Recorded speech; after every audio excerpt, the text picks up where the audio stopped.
Nancy Pelosi got exposed like never before. Do you see the Nancy Pelosi thing? Put that on. Anna Goober, he sneaks it in. She's like, I came in here to talk about the anniversary of Medicaid. Like, she cares about Medicaid. After Pelosi finally faced media pressure over her incredible trading performance, Joe made sure to react to the clip, breaking down details most outlets completely avoided. That's why today's video is not to be missed. So if you believe truth isn't partisan, hit that subscribe button and let's jump right into it. By the way, this video was sponsored by Anson Belt & Buckle. More on that later. Do you see the Nancy Pelosi thing? The new one? She was being interviewed and then was like, I didn't want to talk about that. Anderson Cooper. You put that on. Anderson Cooper, he sneaks it in. She's like, I came in here to talk about the anniversary of Medicaid. Like, she cares about Medicaid. Here, let's watch this because it's so funny.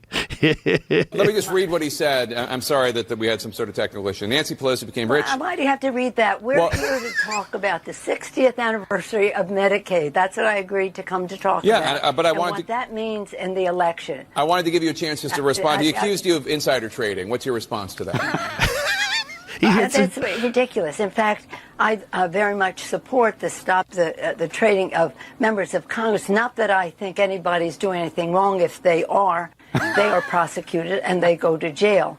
But because of the confidence it instills in the American people, don't worry about this. But I have no concern about the obvious investments that had been made over time. I'm not into it. My husband is, but it isn't anything to do with anything insider. This is one of the rare instances of Pelosi finally being asked about her stock trading record. And honestly, it's long overdue. Even the New York Times ran a lengthy piece on it late last year, noting how she became exponentially wealthier during the years when her power grew. Adding, the Pelosi Tracker app for years has clocked all of her husband's investments and allowed its users to follow and mimic his trades. It makes sense when you consider the fact that throughout her 37-year career as a congresswoman, she reportedly made $130 million in profits. That kind of consistency raises obvious questions, and Joe took the opportunity to go into detail of how those trades lined up so well. So let's take a look. So make more than 50%. That's crazy. Yeah. Nobody does that. No, and how do you explain that? And how do you explain those decisions? Genius? Yeah. When you look at the decisions, like she dumped stock, and then 3 months later, some big bill comes down the line that company. Yeah. She buys stock, and then 3 months later, some big bill that comes down that, you know, they're funding for this new project. It's crazy. She's worth an estimated $400 million now. How? What's the salary? 70,000 a year, 170 grand a year, something like that. 200 grand a year, maybe. You know, but watching the panic in her face, realizing that Trump is now president, and they're talking about literally going after her for insider trading, and the undeniable evidence that they have had better results on the stock market than literally anyone ever. Yeah. And they have access to information about laws that are going to be passed. Yeah. If that's not insider trading, what is? And that's what I mean. The greed, the level of greed is so strong. Now, I'm definitely not against making money, but it's absolutely right to call this greed. You see, she's not generating anything of value. She's just leveraging information lawmakers have access to and timing the market with it. For instance, she bought Tesla stocks right before an infrastructure bill with EV credits was proposed in 2021. She invested in Nvidia before the CHIPS Act that gave billions to chip makers passed, and sold Google stocks before the DOJ launched a probe into the company. In 2004, Nancy's portfolio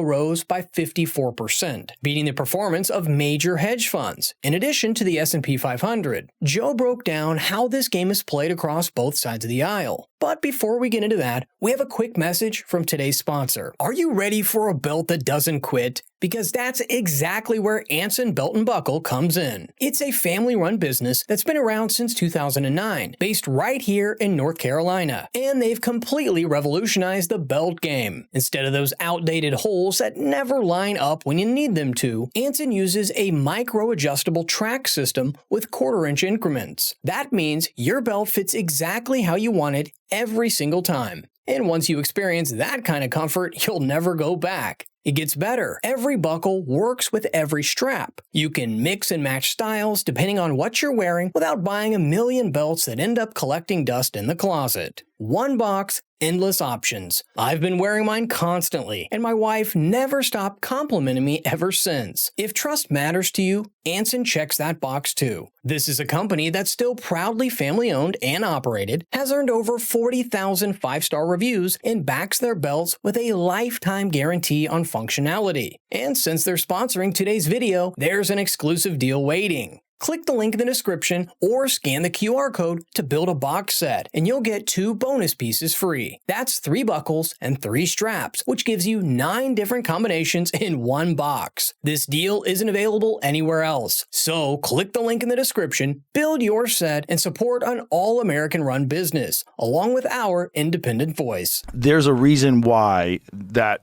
whole ability to trade stocks is still in position. And it's because they want it there. They make a ton of money. The general they have public, all the insider information. So they have to figure out at what point in time is this too dangerous, and who's willing to make this a law. Who's willing to change this, and what politicians are going to sign on board for that, because they're actually voting against their own self-interests.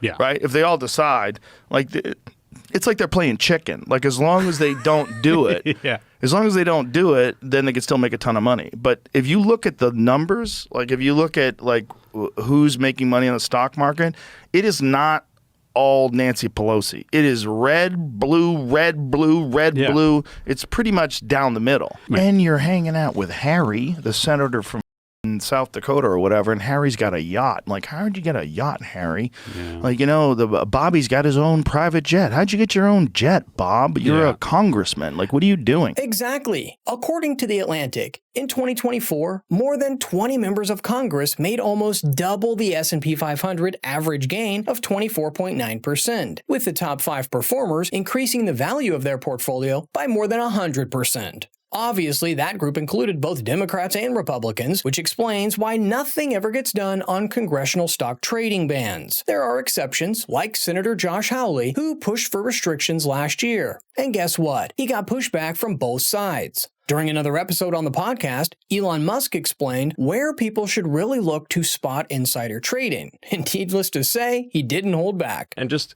there's the curious case of how do people in Congress or whatever become wealthy over time?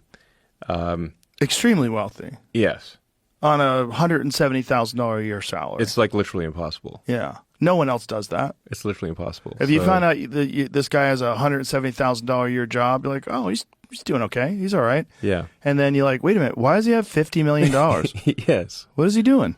Correct. Yeah. And I think the more accurate thing would be to say what is the family value increase? Meaning how